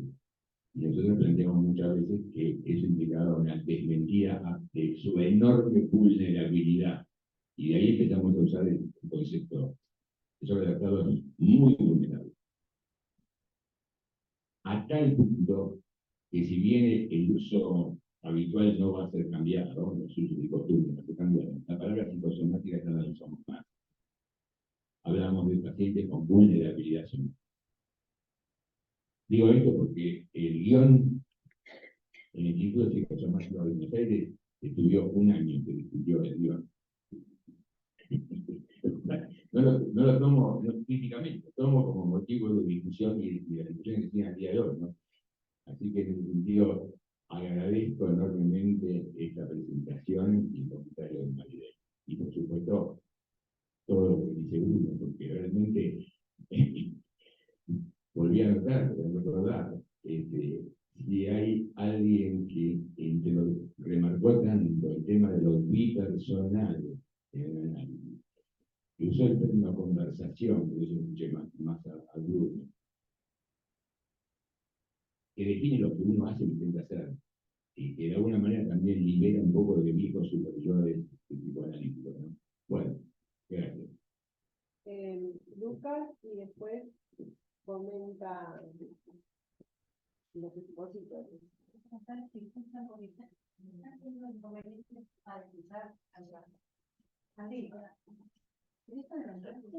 Sí, por favor. Bueno, también agradecerles hermosos los trabajos. Los epígrafes me hicieron acordar a mi epígrafe de Federico Ullman. Encontré hace tiempo en internet, creo que era de José Donoso, que hablando de la sobreadaptación y los trastornos psicosomáticos de la soledad, tal vez fue amasado con sangre el triste pan de la victoria. Realmente muy impactante, ¿no? Pensaba que el marco teórico liebermaniano es muy útil, además, para pensar en los forzamientos sobreadaptativos, no solo a nivel vincular inmediato, de los vínculos más inmediatos, más pequeños grupos familiares y sociales inmediatos, sino a nivel social. Porque estamos en una sociedad cada vez más competitiva, menos solidaria y maternante, con enormes sometimientos masivos.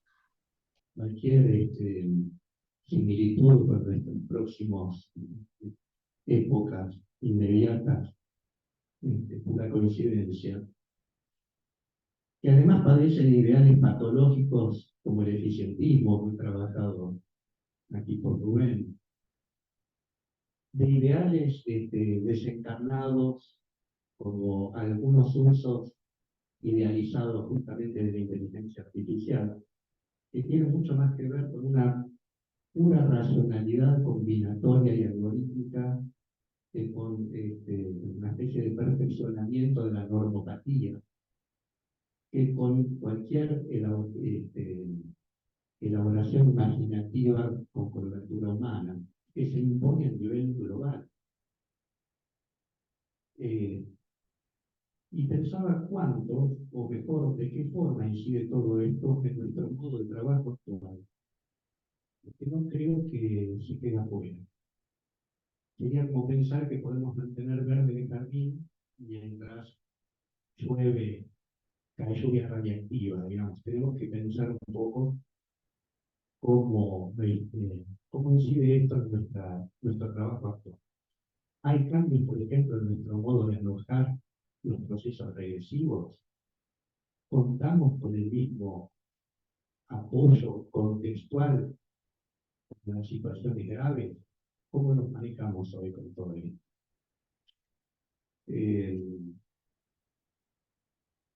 Bueno, por aquí. Muchas gracias. ¿Puedo agregar algo a lo de Rubén? Sí, un minuto. No, nada más que decir que en función de lo que decía Rubén, después pensándolo en términos psicosomáticos y estudiando la obra de Bion, también pensamos en somatos psicóticos.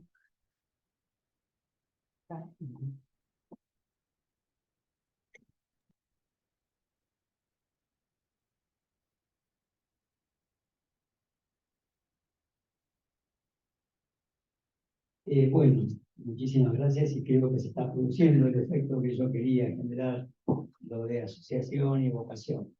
Voy a empezar por una pregunta que me mandó ayer Tavía, que está acá, no sé por qué todavía no he pedido la palabra, pero ayer me hizo una pregunta sobre el trabajo que tiene mucho que ver con lo que están hablando. Él me dijo que desarrollaba más la diferencia entre confianza y transferencia, digamos, o por qué era necesario primero la confianza. Y ahí yo creo que tiene mucho que ver con el contexto, que, bueno, Maribel ya lo planteó muy bien. Me parece que tenemos que ubicarnos en el año entre el 78 y el 82, donde está pasando todo esto. Porque cuando yo hablo de una supervisión tradicional, me refiero, yo primero fui médico, después terapeuta de grupos, ahí luego conocí a Bion, y me pareció muy natural el pasaje, ¿no?, de terapeuta de grupos a la formación en APA, digamos, como psicoanalista. Pero me encontré con un problema muy serio, primero que sí, eso no era considerado psicoanálisis, y además, inclusive con los propios pacientes, había un tema de psicoterapia y psicoanálisis, eran cosas muy diferentes, con lo cual no se podía llevar. Uno tenía cierto temor de contar ejemplos clínicos, porque lo primero que preguntaban, ¿es un paciente de análisis? ¿No es un paciente de análisis? Bueno, el libro me ayudó precisamente a muchos de estos problemas que podrían tener que ver con lo que Bruno planteó de un psicoanálisis especialmente teórico, ¿no? Donde parecía como que en ese momento el psicoanálisis era una disciplina que tenía nomenclaturas específicas y, por ejemplo, hablar de psicoanálisis de pareja y familia, bueno, ahí Bernstein empieza a pelear, ¿no? No, había psicoterapia de grupos, había psicoterapia de pareja y familia, pero usar la palabra psicoanálisis implicaba una mezcla que yo creo que tiene que ver inclusive con que se produce, digamos, en el 77 la separación entre la palabra, porque dentro de la institución mismo, yo me doy cuenta cuando lo conozco a Lieberman, por ejemplo, en ese momento estaba muy de moda el tema del borderline, Charlie Paz. Entonces estábamos todos los candidatos desesperados para hacer el diagnóstico, ver si era borderline o no era borderline. Y entonces yo le llevo esta problemática, estaba leyendo aquello, y Lieberman me dice, no se haga problema.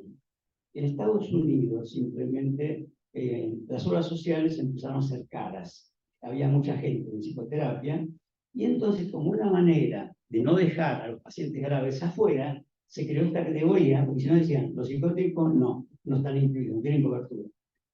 Es decir, tenía él sí, en ese sentido, una cosa de sentido común, que ayudaba mucho a cosas muy complicadas, que uno podía perderse en laberintos así teóricos, un año para el guión, ¿no? Había mucho de eso en la formación psicoanalítica, o que uno tuviera que estudiar en profundidad a un autor para poder hablar algo, y no se podían mezclar.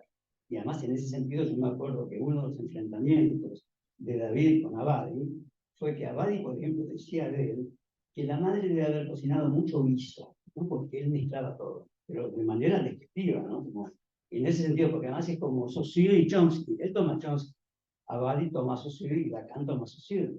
Y la idea es como que era la pureza, digamos, estudio a Lacan y punto, versus Lieberman que no le importaba, decía, cuando era un persona carismático que buscaba ser querido, ser reconocido. Era un apasionado por la relación, digamos, con los pacientes y un clínico de alma. Y en relación a lo de confianza, bueno, otro de los temas, por supuesto, de gran discusión era quién era un paciente para su expresión oficial, tenía que ser un neurótico.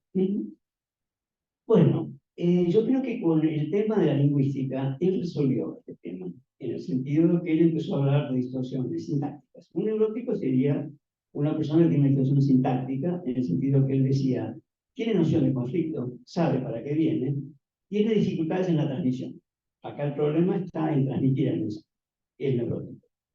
En cambio, cuando la distorsión es semántica, no. El paciente viene, si es un lírico, a que uno lo quiera. Y va a estar escuchando todo el tiempo y traduciendo lo que uno le dice, si me quieren o no me quieren. Y si es un episodio, esto va a ser como una novela policial, donde me va a ubicar como Sherlock Holmes, lo va a ayudar a entender a una persona que no sea una tercera. Y si es un psicópata o un psicótico, la distorsión es dramática. No sé para qué.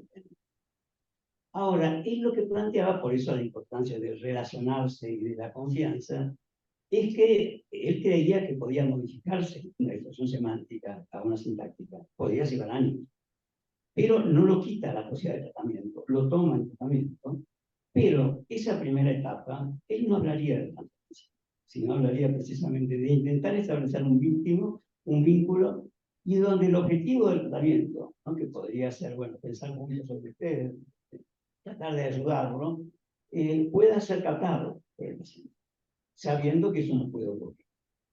Y, bueno, acá un poco lo que planteaba antes, también yo creo que fue revolucionario, que hasta ese momento se estudiaba mucho al paciente, no a la relación del analista con el paciente, y además él fue realmente, él marcaba, ¿no? Por ejemplo, uno en las supervisiones tenía un sistema muy especial. Uno llevaba 4 sesiones grabadas, pero bueno, las leía. Pero a su vez después había que hacer una síntesis de la supervisión, por lo cual la supervisión empezaba uno leyendo la supervisión anterior. ¿Qué me pasó a mí la primera vez? Yo llevo la supervisión y él me dice, Osvaldo, ¿dónde está usted? ¿Cómo? Sí, yo lo veo. ¿Qué es lo que escribió? Y yo escribí sus intervenciones, doctor. Entonces me dice, no, acá el que está trabajando con el paciente es usted. Y es muy impresionante el efecto que produce escucharse y mucho más escribir, ¿no? Digamos, cuando uno toma una sesión, lo que uno dice, uno se sorprende, dice todas las cosas que uno hace, tomando esto que vos contaste también, ¿no?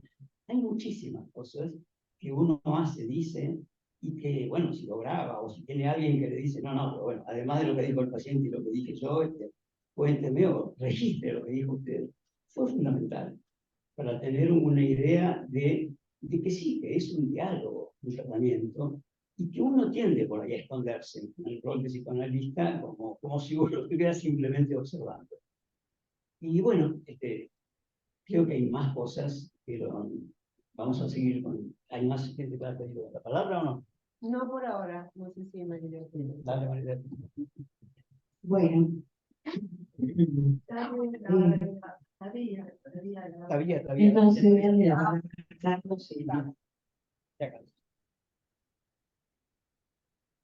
Carlos, tenés la palabra. Bueno, muchas gracias. Bueno, gracias Osvaldo por aclararme la pregunta que me despertó mucho interés en tu trabajo. Contarle una anécdota. En el año 72, cuando estaba haciendo mi segunda carrera en Mar del Plata, traficábamos con las fotocopias, bueno, el curso de psicopatología de Lieberman y Paz.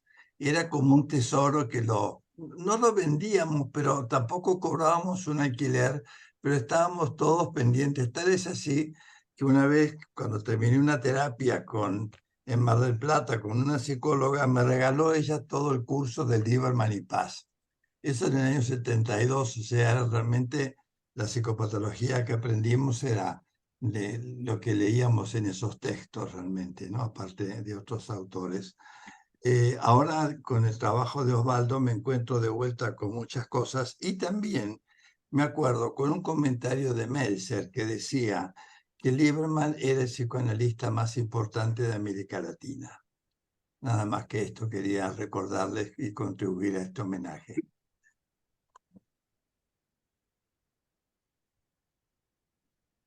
bueno, Rafael. Rafael. Hola Rafael, tenés la palabra. ¿Se oye? Sí, perfecto. Bueno, simplemente para agradecerles muchísimo por la consistencia de lo transmitido, que transforma el homenaje en un reciclado virtuoso de un conocimiento que misteriosamente tiende a ser soslayado o pseudo conocido, ¿no? Como si quedara restringido Lieberman, alguien que introdujo la teoría de la comunicación en plenitud en el seno del psicoanálisis. Y Lieberman es mucho más que eso. Es un predecesor del relacionalismo productivo y es un continuador de Pichon de una manera extraordinariamente creativa. Y sobre todo, legitimando la implicación subjetiva en el campo analítico. No le preocupaba cómo se traduce a través de las exposiciones lindísimas que hemos tenido la posibilidad de escuchar, no le importaba la exactitud interpretativa, sino la dimensión exploratoria. Si uno tuviera que sintetizar la idea de Lieberman, es una ética de la implicación óptima, pero profunda. No la solución a distancia, psicoanalistas a distancia, hablaba él como otros, que para no cometer errores simplemente no se implican. Desde ese punto de vista, el rescate, porque es un verdadero rescate del olvido, realizado por Osvaldo y secundado por Maridel, me parece una cosa extraordinaria y que nos compromete probablemente a crear un espacio en SAP testimonial para que esto no quede en una situación meramente formal, emotiva y evocativa, sino que se transforma en producción, cosa que le preocupaba muchísimo a Lieberman. Cómo tornar productiva la ambigüedad inherente a la clínica nuestra. Y yo diría, cómo tornar productivo los homenajes para que se continúe en la fecundidad potencial que todavía conserva. Muchísimas gracias. Gracias, Rafael.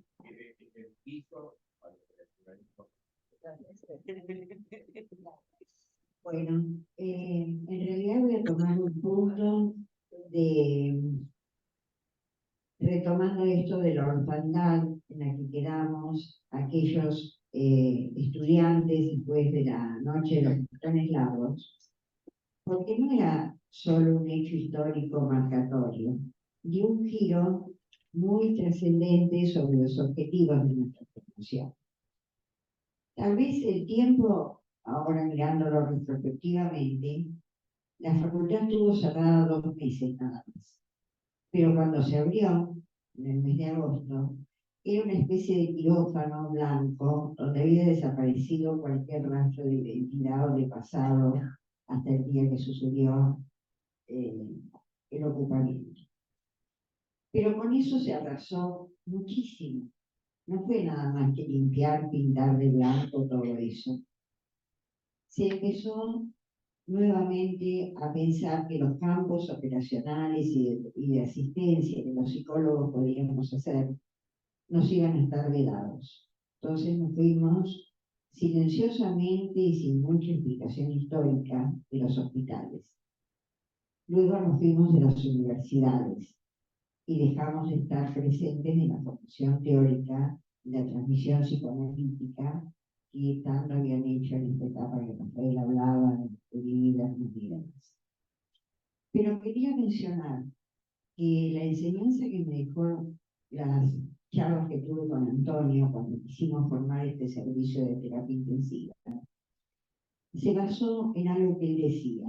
Fíjate, la muerte antes era un tema compartido, familiar. Nos despedíamos de nuestros seres queridos de la mano. Los niños asistían a donde estaba el muriente y era un acto natural más del cierre de la vida, como también por ahí había sido el inicio de la vida, donde también se nacía en familia y en una casa. En el momento en que aparecen las terapias intensivas, la muerte empieza a estar ocultada. Nadie acompaña casi hasta el final. Y me acuerdo que esto, decía Antonio, va a ser una batalla cultural, porque la gente no solo es condicionada por la medicina a tener que tomar esa actitud, sino que también se va haciendo carne y prefieren no estar. Cuando pasó lo de la pandemia, recordé tanto todo eso porque apareció una temática nueva y era que quisiéramos o no quisiéramos estar, no podíamos estar. Y el tema de los duelos que no se pudieron elaborar, de los duelos que quedaron coagulados en esos 2 o 3 años, creo que todos en nuestros consultorios hoy en día forman parte de una temática, si no diaria, pero en forma permanente. Yo quiero rescatar que ese alejamiento que sufrimos tanto con el retorno de la democracia tuvimos una posibilidad más. Y la mayoría de nuestros maestros lo comentaron, que fue la creación de la Cátedra de Salud Mental en Medicina. Ahí se organizó que el analista volviera a estar en los servicios de salud mental y se eligieron a los jefes de servicio y a los referentes más importantes. Nosotros, por ejemplo, en la Liga tuvimos la suerte que nos nombraran a Pedro Boyán, del movimiento gerenciano, como asesor del servicio de salud mental. Pero así, casi todos tenían, Daniel, y demás conocen cómo se desarrolló esa cátedra, y fue un intento por volver, ¿no?, a estar presente de alguna manera y poder seguir siendo formados en este campo que nos cuesta tanto retornar. Nosotros en nuestro programa de asistencia en la comunidad, para que el psicoanalista esté presente con sus intervenciones, hace 10 años trabajamos con un nuevo concepto, humanizar la medicina, que tiene mucha resistencia como concepto porque los mismos médicos dicen porque antes no éramos humanos y ahora tenemos que saber ser humanos. Y el tema de la humanización de la medicina está centrado en la comunicación. Esa comunicación que yo mencionaba, creen los psicoanalistas que no hay teoría, y existe la libertad para la comunicación. El tema es que el médico, cuando lee un informe, no piensa en el otro como persona. El médico, los familiares no entiendan lo que los médicos te dicen, que el paciente no entienda lo que el médico le transmite, y que eso genere rispideces en los equipos médicos, entre los colegas entre sí, porque si pertenecen a diferentes servicios tampoco se entiende lo que dicen.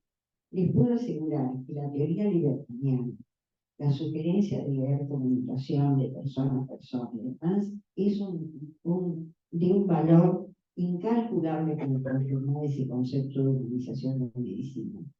Y empezar a preguntarnos por qué los psicoanalistas no nos sentimos convocados a poder estar ahí con nuestra escucha, y con nuestra devolución, y con nuestros señalamientos, cuando hay un campo importantísimo. La pandemia lo trajo de relieve. Y el concepto de empatía, que ahora circula casi permanentemente, es casi una aspiración que tenemos a fomentar entre las personas que se nos acercan para pensar dónde pueden trabajar y cómo. Quiero decir eso. Tengo anotados acá a Aurelia Pistani, y después a Rubén Sutterfeld, y después a Bruno. ¿Está bien? No. María, Rubén y Bruno.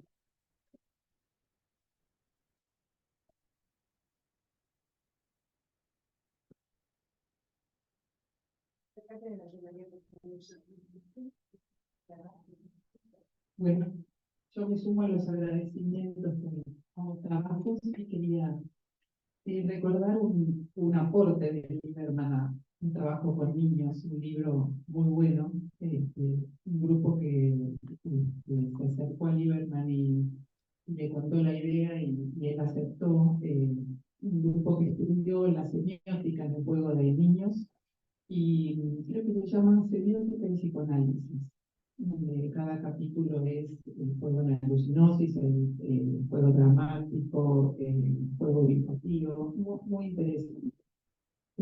Bueno, y que cuando entré a SAP, en 2010, el primer seminario fue con Bruno Winograd, y ahí tuve contacto con las primeras entrevistas y el valor que le daba la comunicación. Bueno, ya Lía Pistiner me había contado de Lieberman con su libro El cuerpo al símbolo, y después tuve el gusto de estar en contacto con Lieberman a través de Rafael, que también fue muy cercano y me transmitió esa riqueza en la clínica, ¿no? De que existiese en la clínica. Bueno, muchas gracias. Rubén y Bruno.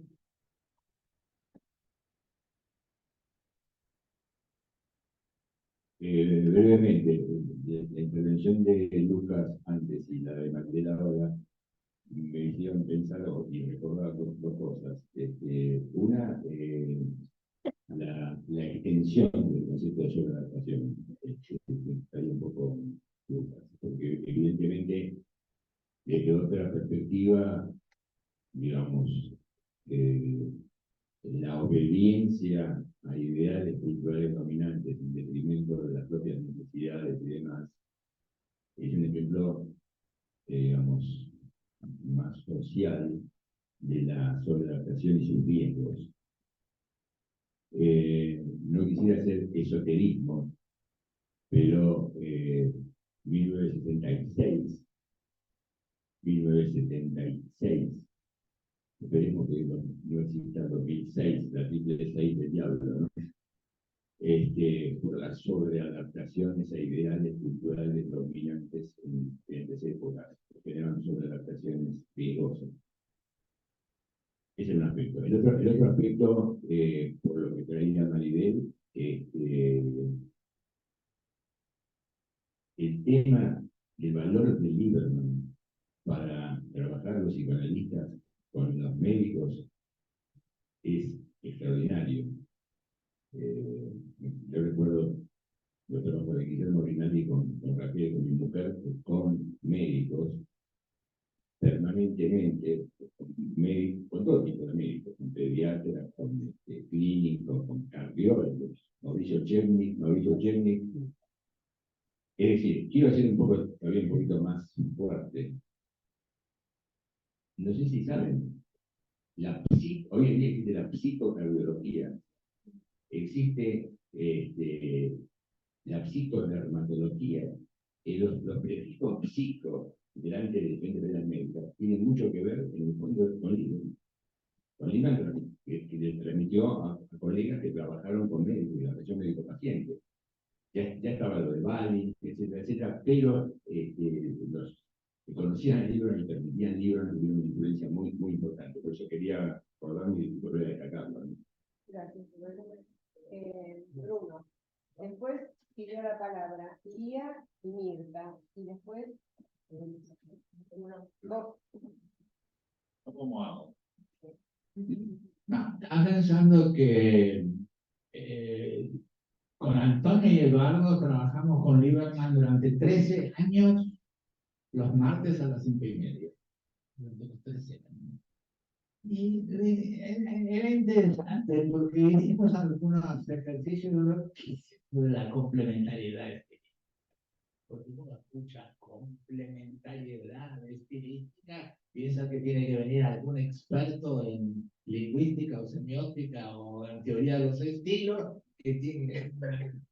Y resulta que Lieberman era absolutamente otra cosa. Era una manera sencilla donde el personaje llamado analista y el personaje llamado paciente se entendían en algún momento muy particular.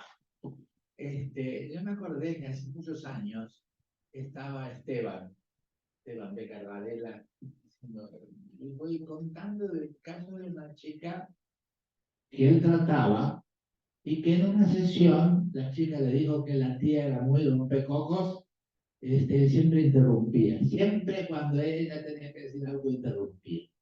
Y en ese momento él le señala algo, Esteban, y la chica me interrumpe. Y él le dice, me parece que esto es lo que vos decís que hace tu tía. La chica le dice, ¿y qué bien que lo captaste? Bueno, esto era para Lieberman, no era recitar algún gran desarrollo de los estilos, sino que era momentos de mucha comprensión mutua que a veces en sesión te dan y otras no. Mirta y Lía. No, Lía y Mirta. Lía y Mirta. Bueno, lo que dijo Maribel me hizo acordar a la facultad. Yo lo tuve de profesor a Lieberman, tuve el gusto, el honor, y Rafael era artístico.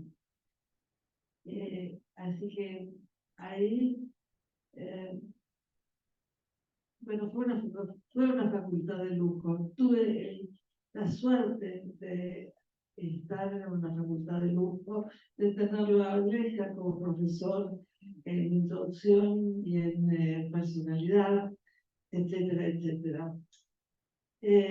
Y lo otro que quería era que lo que fue primero un grupo de estudios con Lieberman, con Elsa Gratano y Paula Boscoy y Silvia Nebora. Después hubo muchísima clínica y una cosa que llamaba mucho la atención en esa época fue todo el énfasis que Lieberman ponía en las circunstancias culturales. Como para tomar en cuenta como uno de los factores, porque estábamos muy acostumbrados a pensar solamente en función del funcionamiento psíquico, pero con factores más bien internos, entre comillas, y no tomar en cuenta las circunstancias culturales. Y el tema de los grupos, lamentablemente, se acabó con la dictadura. Es decir, toda esa facultad se terminó con la dictadura, lamentablemente. Mirta. Parece que estuvimos en la facultad me parece. Además hice un curso. Pero de lo que quería hablar es de algo que tiene que ver con el arte en Lieberman. Y es algo inefable. Hay algo que no se puede decir. Es como que cada sesión, cada momento en una sesión, pueden ser considerados, por lo menos por mí, como una instalación, como un proceso de instalación, en donde lo artístico, lo inefable, lo que pasa en el entre, justamente, es algo que es muy difícil de transmitir porque está plagado de sentimientos, de afecto, digo, de afectación de uno a otro. Y me da la impresión de que ustedes se han contagiado, ustedes dos, de esa parte artística y la presentación de hoy. Yo se los agradezco muchísimo. Fue hermoso y para terminar apoyo la moción de Rafael de hacer algo productivo. Gracias, Elsa.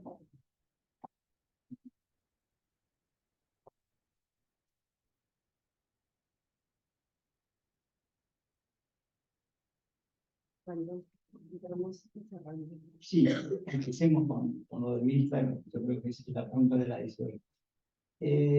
Yo digo en el trabajo en un momento que lo que pasaba en la sesión está en los libros. Y además esto lo hemos hablado con Rafael también alguna vez, en el sentido de que es difícil leerlo, sobre todo para la gente joven, y que decir para los médicos. Y además yo creo que lo conocí al libro, tuve la supervisión gracias a los libros. Yo mientras estaba formándome como psicoanalista en APA, yo había quedado como docente en la asociación de grupos y daba psicopatología con los 3 tomos. En aquel momento eran 3 tomos, después fueron 2.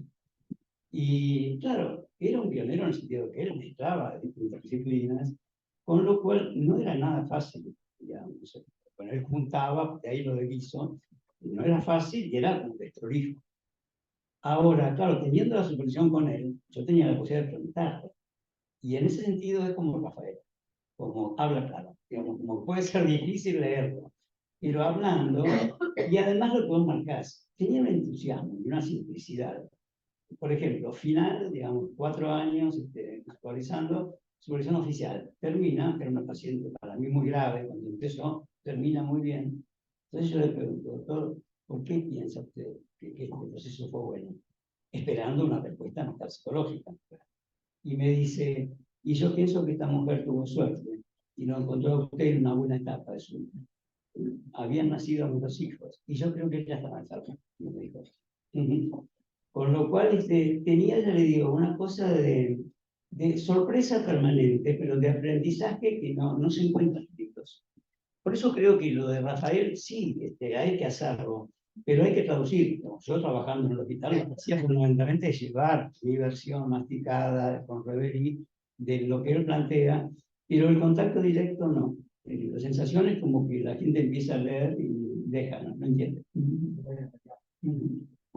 Pensaba en la buena mirada. Es una buena mirada. Bueno, yo no supervisé con Lieberman, pero se imaginan los años que supervisé con Bruno, es casi como que tuve una transfusión de Lieberman permanente. Así que recuerdo también un tema desesperado con un paciente donde yo le decía a Bruno, ¿esta paciente qué hago? No sé qué estoy haciendo. ¿Qué le pasa? Y él me dijo, mira, está viva.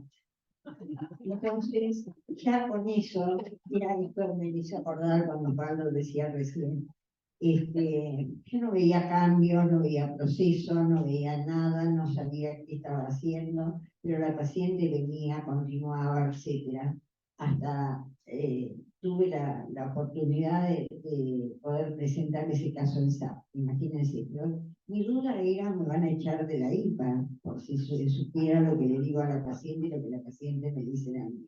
Y uno me dijo, está logrando que esté viva. Con eso me fui tan feliz de la supervisión que pensé, eligiendo la otra parte, digo, como nosotros somos en la gestión elementos de transición dentro de SAP, el compromiso está en que la propuesta de Rafael, que para nosotros es siempre una voz fundante, se lo podamos dejar planteado para la actividad de los próximos años, de que el Lieberman esté acá no solo circulando mágicamente, sino con presencia real. Nada más. Bueno, agrego algo a esto porque es importante, lo institucional. Las instituciones exigen mucho. Tanto Manidel como yo estamos muy presionados por muchas instancias. Y yo creo que sí, que también en ese sentido es muy importante pensar en Lieberman en cuanto a la sobreadaptación y el cuidado de uno mismo. Porque, por ejemplo, cuando Bruno le dice a ella, estás vivo. Para Lieberman en aquel momento era muy importante el tema del falso ser. Con lo cual, un terapeuta vivo es un terapeuta que se entusiasma. Porque puede un terapeuta que está funcionando como psicoanalista, pero no está vivo. Con lo cual, yo diría que eso es un tema que tenemos que cuidarnos mucho, porque uno puede seguir trabajando. Ahora, este entusiasmo que él tenía y transmitía, esto es muy difícil de mantener si no hay grupo, si no hay institución que realmente se junta, tiene proyectos y juntos sumamos entusiasmo. Eso es todo y muchas gracias.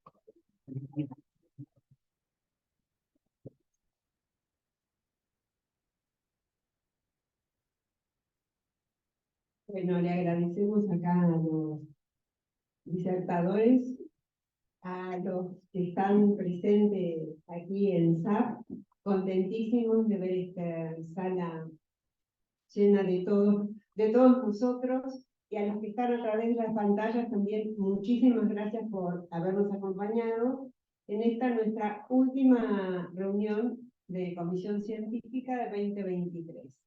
Así que muy agradecidos y nos seguimos viendo. Gracias, Fernando, gracias, Miguel.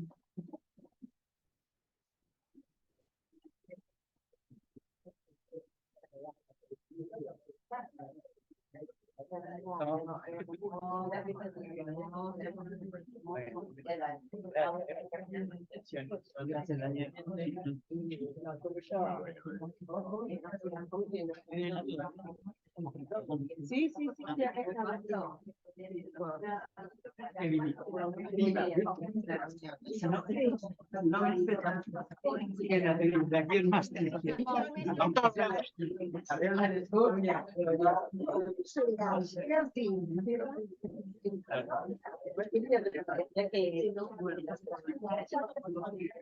Qué lindo cierre del año.